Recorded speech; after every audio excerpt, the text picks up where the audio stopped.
এই গগি, তুইও তোর মায়ের সাথে মরতে পারলি না? জল আনতে সারা বেলা গেলে রান্নাটা করবি কখন? মা, আমি আমার সোনার হাতটা খুঁজে পাচ্ছি না। নিশ্চয়ই এই গগি তোর হাত চুরি করেছে। বল কেন চুরি করছিস? না, তুমি মা মারা মেয়েটাকে সবসময় ধরে ধরে মারো কেন? দেখো না, গগি তোমার ছোট মেয়ে সোনার হাত চুরি করেছে। ওই তো সোনার হার তো নিশার গলায়। ও হ্যাঁ, তো আমি একদম গলায় হাত দিয়ে দেখিনি মা। এই চুপ কর, ফুলের ঘায়ে মূর্ছা খায়।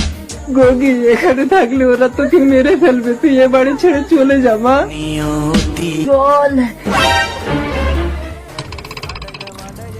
আমি চাঁদপুরের রাজকুমার, তুমি জলদান করে জীবনদান দেওয়ার জন্য আমি তোমাকে বিয়ে করতে চাই। ও আচ্ছা, তুমি কথা বলতে পারো না? চলো আমি তোমার বাড়ির লোকের সাথে কথা বলবো। আমার গগি হবে রাজরানী।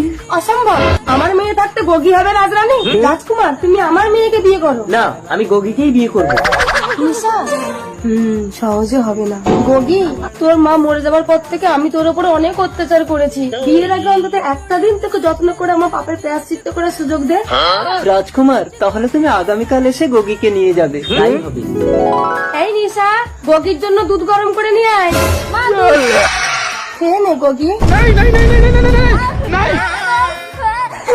बाय बाय কি হলো टाटा আমার গগির? गुड बाय গগি, गया গগি, তোমরা আমার গগিকে বিষ খাইয়ে মেরে দিলে।